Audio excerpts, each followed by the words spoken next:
meu amigo, fala minha amiga, em especial a você, aluno do terceiro ano do ensino médio regular do estado de Minas Gerais.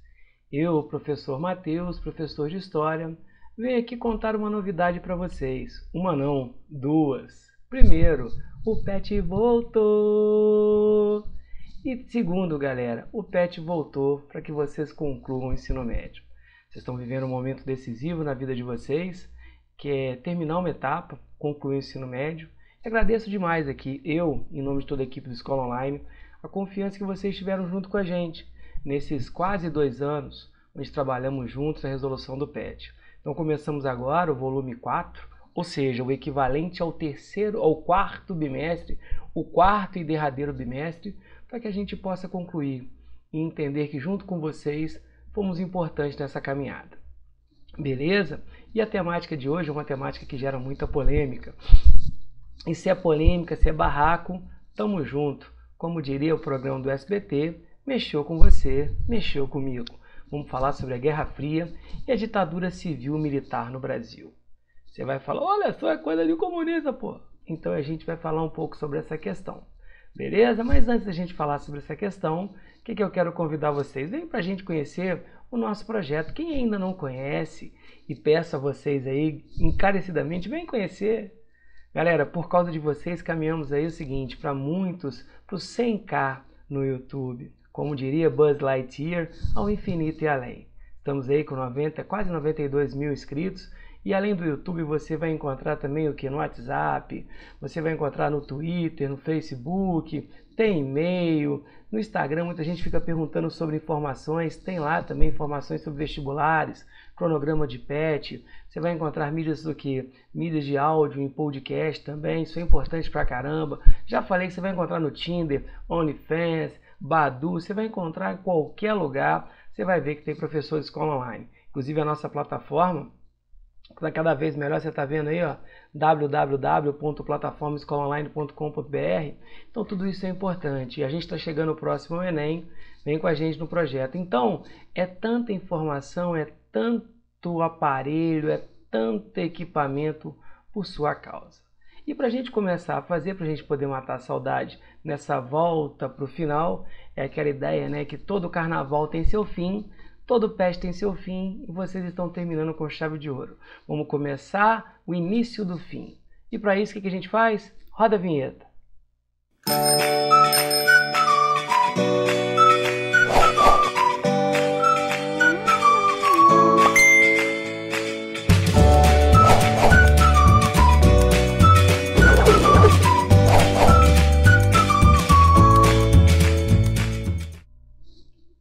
Bacana, né? Então vamos começar a trabalhar porque o tempo urge, a Sapucaí é grande.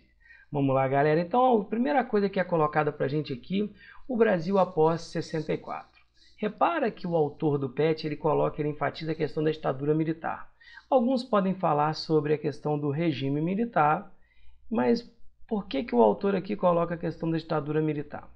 Comissão da Verdade divulga estudos sobre as mortes da ditadura. Só para a galera entender, o que é essa Comissão Nacional da Verdade?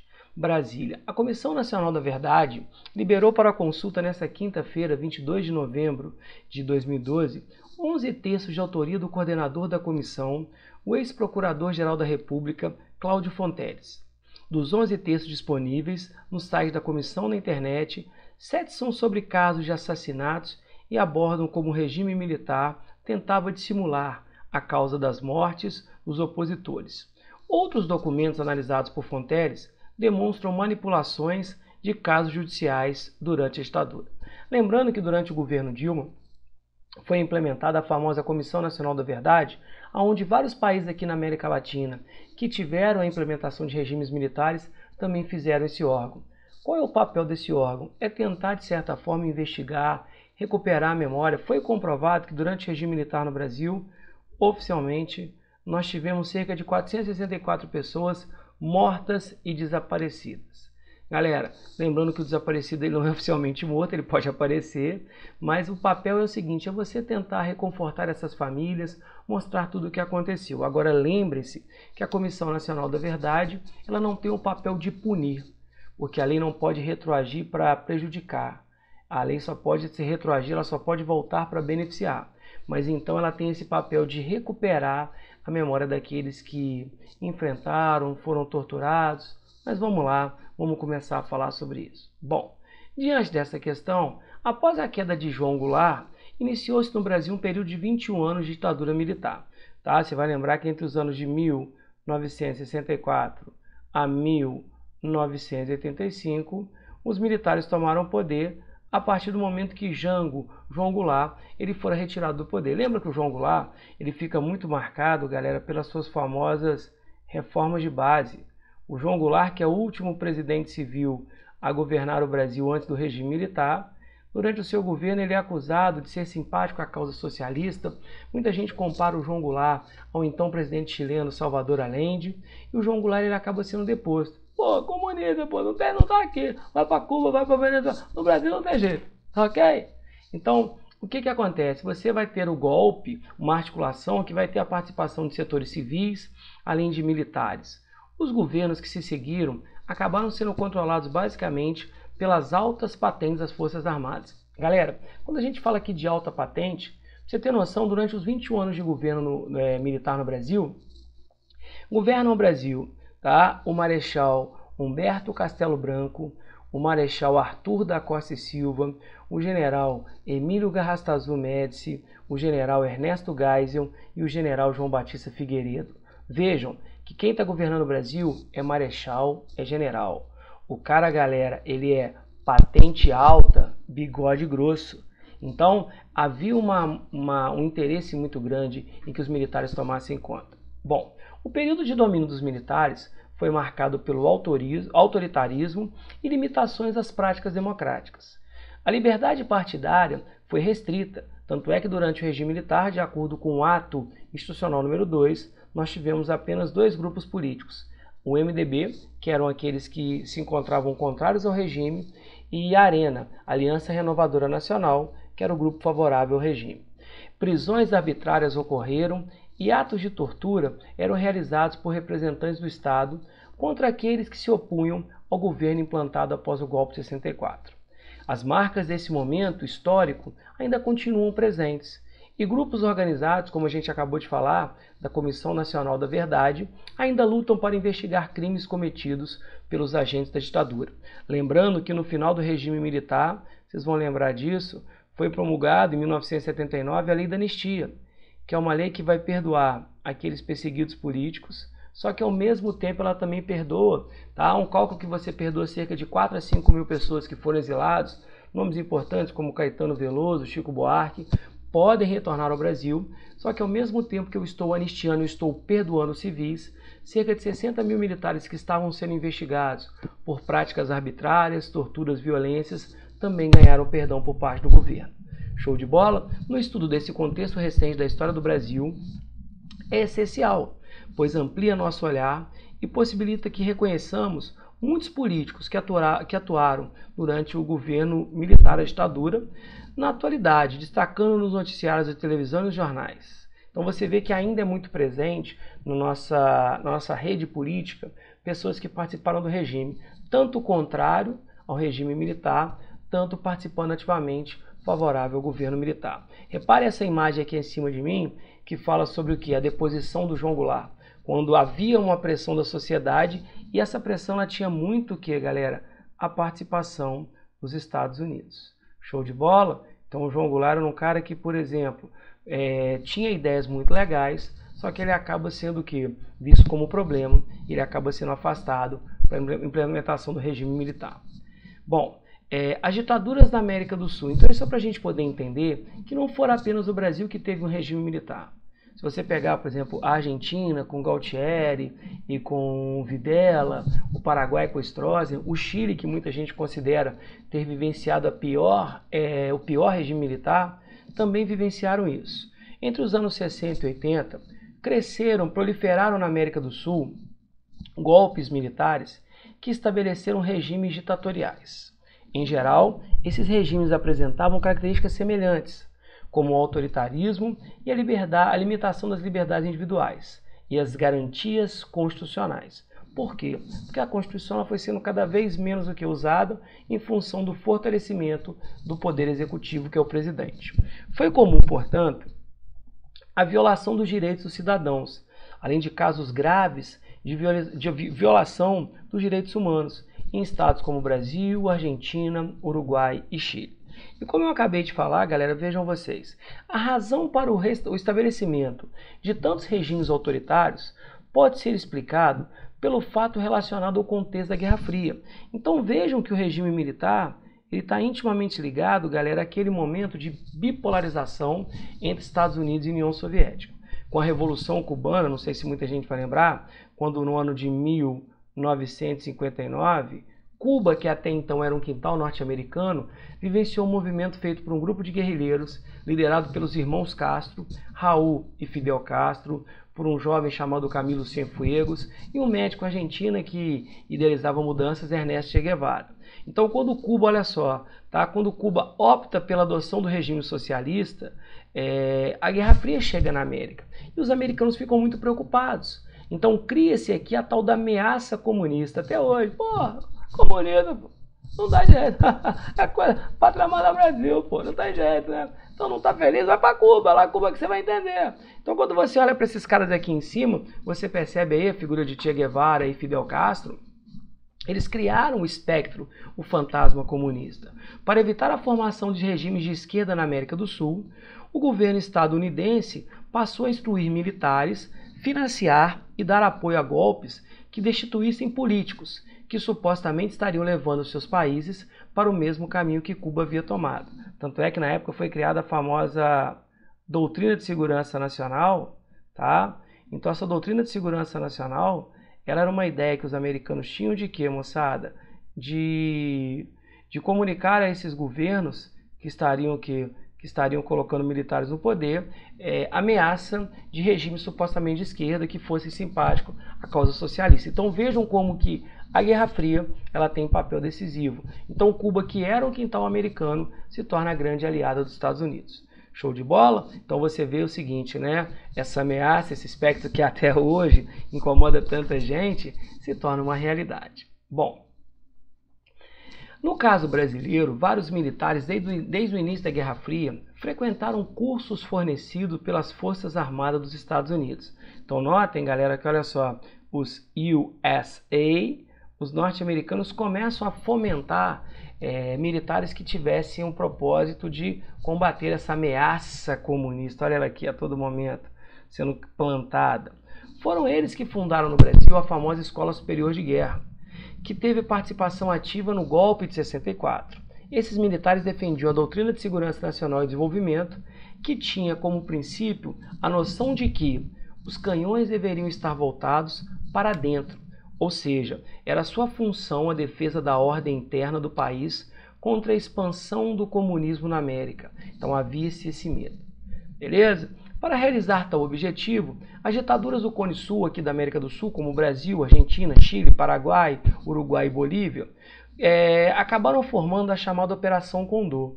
É engraçado que essa Operação Condor, como é que ela funcionava?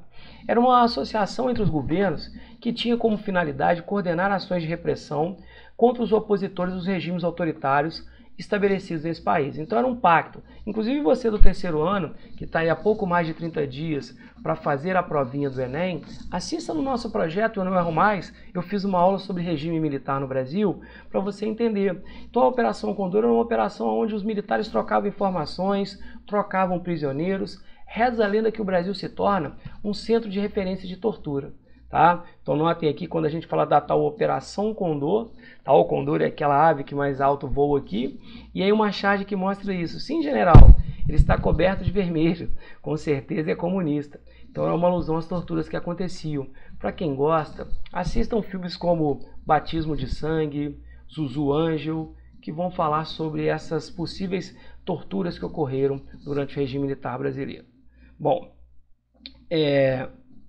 vamos começar a responder aqui. Relacione o contexto internacional ao estabelecimento das ditaduras militares na América Latina. Gente, muito fácil se eu entender que qual era o contexto internacional? Guerra Fria, tá? Se eu trabalho com a Guerra Fria, eu trabalho com a ideia da bipolarização entre Estados Unidos e União Soviética. Então, no caso, como os americanos eles tinham muita proximidade com a América Latina, o que eu coloquei como sugestão de resposta? Então tá aqui para você, galera, olha só. O cenário internacional era de uma ordem bipolarizada entre Estados Unidos e União Soviética, conhecida como a Guerra Fria. E nesse cenário, principalmente após a Revolução Cubana, ou seja, quando Cuba, então, através de um movimento de guerrilha, tem a tomada do poder por pessoas que acabam se aproximando da União Soviética em 59, a ameaça comunista se torna cada vez mais presente. As pessoas diziam, não quero que o Brasil seja uma nova Cuba. Então o que faz? Faz com que os americanos começassem a fomentar financeiramente, ideologicamente, militarmente esses regimes. Inclusive vejam essa ideia de uma ordem bipolar, como a gente já falou em aulas anteriores sobre a Guerra Fria, e aí você percebe claramente que, galera, vários países vivenciaram. Nós temos aí o seguinte, tá? Regimes que foram implementados. É só para a gente fazer uma alusão, porque a galera acha que foi só o Brasil. Não, muitos acabaram tendo a intervenção militar via Estados Unidos. Show? Vamos seguir o barco aqui. E quando se fala em regime militar, uma das grandes ameaças aqui era o nosso querido João Goulart. Eu falo que o João Goulart é o cara que está no lugar certo, mas na hora errada. Ele está na presidência, mas no momento onde os militares já vinham fomentando a implantação do militarismo aqui. A questão agrária foi um dos principais pontos que polarizaram o debate político durante os anos em que João Goulart ocupou a presidência. Por quê?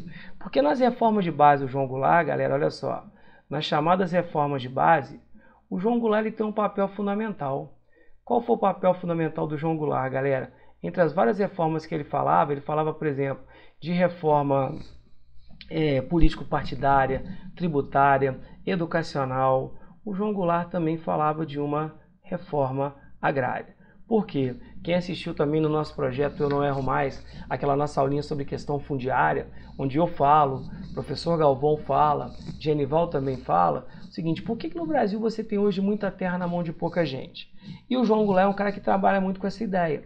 E ele, quando ocupou a função de presidente, ele realmente vai o quê? Ele vai se tornar uma preocupação, porque olha só, ele esteve no centro das preocupações dos atores políticos em geral, do governo, dos partidos, dos movimentos sociais, da própria Igreja Católica e da opinião pública. Por quê? Você tinha pessoas que apoiavam João Goulart como os trabalhadores e pessoas que viam o Jango como aquele que traria a ameaça comunista para cá.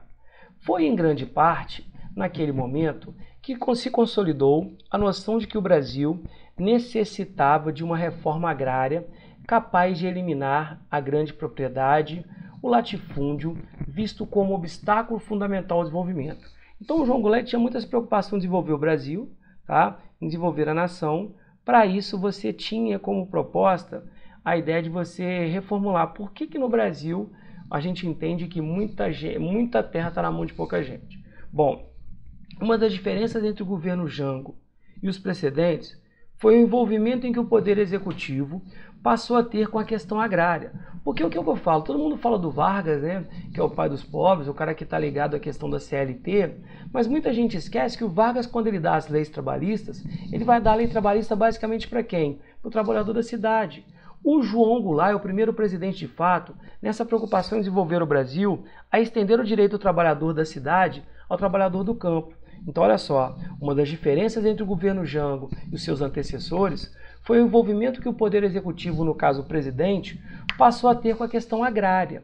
Esse envolvimento ficou claro em novembro de 61, quando o presidente compareceu ao primeiro Congresso Nacional de Lavradores e Trabalhadores Agrícolas, organizado pela União dos Lavradores e Trabalhadores Agrícolas do Brasil, na cidade de Belo Horizonte. Sua ação incidiu, por outro lado, no terreno da legislação sindical e trabalhista rural e, por outro, na realização de uma reforma agrária. Olha aqui, galera, quando foi feita então a declaração do Congresso, essa imagem mostra a preocupação do João Goulart em entrar no universo do trabalhador do campo, tá? Vejam vocês, foi no governo de Jango que os trabalhadores rurais, que até então se organizavam em função de uma série de complicadores legais, em entidades de caráter civis, como as Ligas Camponesas, muita gente fala que foram as Ligas Camponesas, organizada pelo advogado Francisco Julião, que dariam origem mais tarde ao famoso MST. E as associações de lavradores passaram a criar sindicatos e federações, desembocando, posteriormente, na criação da Confederação Nacional dos Trabalhadores da Agricultura, que é a famosa CONTAG. Foi no governo Jango que os direitos trabalhistas básicos, pelo menos há 2 décadas, existentes nas cidades, porque a gente fala muito sobre a questão da CLT, né? Aquela conquista feita pelo Vargas, só que isso aqui era um direito que ficava muito restrito ao trabalhador da cidade. O Jango ele estende para o trabalhador do campo. Então o que acontece? Ele é estendido através do Estatuto do Trabalhador Rural, aprovado em 63. Foi também no governo Jango que foi criada a Superintendência de Política Agrária, a SUPRA, que tinha por incumbência implementar medidas de reforma agrária no país. Foi ainda o governo Jango que efetivamente investiu na aprovação de uma reforma agrária pelo Congresso, ou seja, o João Goulart fala publicamente da necessidade de você o quê? Mudar a questão de terra no Brasil, tá? Você tem aí, galera, o documento e vejam aqui em cima o Estatuto do Trabalhador Rural, uma conquista do João Goulart pouco antes da sua deposição. Show de bola? Então, para a gente poder entender aqui, é um textozinho. O que se refere a esse texto? Vamos lá, galera. Levando em consideração o contexto do populismo, que você tem a característica do Vargas, JK, Jânio e Jango, conclui-se que o trecho que a gente viu, tá, o que ele fala desse texto aí? Letra A, o descontentamento das classes médias com a aprovação da reforma agrária. Galera, se você olhar a questão do texto, você que é um bom leitor e que vai fazer Enem, vai mandar muito bem, você vai perceber que, por exemplo, o texto não fala desse descontentamento, tá? Bom, o descaso dos governantes com a situação dos operários e camponeses, pelo contrário, ele cita a preocupação do Vargas com o trabalhador e fala também da preocupação do Jango com o quê? Com o camponês. A proposta de Jango para o desenvolvimento socioeconômico do Brasil, por quê? O que ele fala, galera? Ele fala da necessidade de que para o desenvolvimento acontecer é necessário um projeto de reforma agrária. Você fala, opa, essa aqui meio que me atende, hein, professor? Show? O amplo apoio do empresariado nacional às ideias arrojadas de Jango. Você vê logo no início do texto que ele fala de um Brasil dividido. Então o empresariado tinha muito medo, tá? A recusa do presidente Jango em implementar as reformas de base, gente, é ele que cria, é a coisa mais sem sentido. Então, se eu realmente for perceber, o texto ele fala dessa preocupação do Jango em relação ao desenvolvimento socioeconômico, tá? Então a letra C é a mais certa, nos atende. Então a gente está vendo o João Goulart aí, tá? Com a ideia do que? O reconhecimento do trabalhador rural e a ideia do Jango com as suas reformas de base. O povo puxando essa ideia, só que infelizmente o João Goulart, como a gente sabe, estava com os dias contados. Show de bola? Beleza? Então vamos lá, galera, vamos aqui. Olha só, as ditaduras militares no Brasil, de 64 a 85, e a da Argentina, de 76 a 83, inclusive vocês vão lembrar, os fãs de futebol, que em 1978 a Argentina vai sediar uma Copa do Mundo, e nessa Copa do Mundo a Argentina é campeã. Dizem que há uma série de tretas nessa Copa, mas vamos lá. Utilizaram a prática do desaparecimento como um dos principais meios para fomentar a cultura do medo nessas sociedades, diz Caroline Bauer no Encontro de História, autora do livro Brasil e Argentina, Ditaduras, Desaparecimentos e Políticas da Memória. A historiadora diz que práticas de desaparecimento, como eu falei, havia muitas pessoas que sumiam, contribuíram não só para punir, como também para dissuadir, para tirar da cabeça de outras pessoas a se oporem à ditadura e atingir meios familiares e sociais da vítima. Por quê? Eram pais que perdiam filhos que desapareciam, eram filhos que perdiam pais, tá? Então o resultado era um efeito multiplicador do medo e do terror. Igual as pessoas falam, às vezes você concorda com o regime militar? Não. Mas será que você teria peito de enfrentá-lo? Segundo ela, as ditaduras tratavam os desaparecidos da mesma forma, negavam sua existência e depois assumiam com versões falsas e desconversando, ou seja, tergiversando sobre o desaparecimento. Os governos transicionais, ou seja, aqueles que vão passar do regime militar, e aí vide o seguinte, Sarney, tá, Collor, por sua vez, tratam do tema como política de esquecimento, com a destruição de documentos e os perdões penais, e a própria interdição do passado, no sentido de proibir certos debates para o bem da futura democracia, ressalta. Então ela fala que muita gente esqueceu, deixa isso quieto, tá? Tem documentos, inclusive as pessoas falam, não vamos mexer nisso, mas e as pessoas que perderam entes queridos? E na Argentina nós tivemos um clássico movimento, são as famosas Mães da Praça de Maio, que ainda se reúnem para lembrar os seus filhos que sumiram. Show de bola, galera? Então repara aí o seguinte, tá? Olha lá, pelo castigo, aqueles que os 330 mil desaparecidos, pede-se a punição. Vamos lá? Então é o seguinte, galera, vejam vocês. O fragmento apresenta uma das características dos governos militares, instaurados tanto no Brasil quanto na Argentina. O que ele está falando? Qual que era a prática deles? Letra A. Adoção de uma política externa totalmente alinhada aos interesses norte-americanos. Galera, isso está certo, mas o texto fala disso? Você que vai fazer Enem vai lembrar que isso aqui é um distrator. Você falou, o texto não está falando. O que o texto fala? Fala muito sobre a violência, sobre os desaparecimentos, né? Então vamos lá. Letra B. A utilização de métodos violentos para garantir o controle e desencorajar a oposição. Você fala, opa, exatamente. Letra C. A disposição de desenvolver armamentos atômicos. Oh, gente, pelo amor de Deus. A proibição de greves e manifestações brasileiras contrárias. O texto fala disso. A manutenção da liberdade. Gente, pelo amor de Deus. Então repara que a letra A não é que ela esteja errada, mas o texto é o que nos leva a entender que a letra B, tá? Que vai mostrar aí o seguinte, olha só, para você entender práticas muito corriqueiras. Então, gente, não preciso nem falar para você da violência como algo muito comum utilizado pelos militares. Show de bola? Beleza? Podemos? Então é o seguinte, galera, e olha só, a nossa quarta e última questão. A repressão às manifestações dos trabalhadores do campo e da cidade foi uma das consequências mais imediatas e evidentes da chegada dos militares ao Palácio do Planalto. Houve intervenção dos sindicatos, prisão dos líderes mais destacados, fechamento por decreto dos sindicatos rurais, além da proibição da existência de entidades intersindicais. Então repara que a gente vai viver um retrocesso durante o regime militar sobre as conquistas dos trabalhadores. Os sindicatos acabam sofrendo intervenção, prisão de líderes, fechamento. Então olha só, o controle sobre a economia, a censura imposta aos meios de comunicação, a legislação antigreve, as restrições à livre manifestação permitiram comprimir significativamente os salários. Então repara como que o trabalhador que vem de uma série de conquistas sente essas conquistas se diminuírem no contexto do regime militar, tá? Então olha só, galera, a partir da citação, ou seja, o texto falando sobre as diminuições dos direitos do trabalhador, analise a questão do trabalho no contexto da ditadura, com ênfase nas mudanças e permanência. O que mudou e o que permaneceu?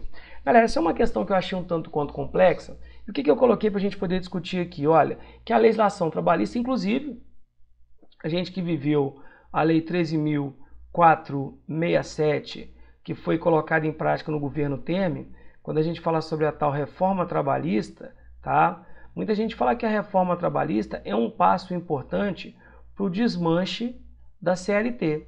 E durante o regime militar isso também aconteceu. Então olha só, galera. Então o que eu coloquei para vocês? Durante o regime militar, o que percebemos foi uma diminuição dos direitos trabalhistas. Tem.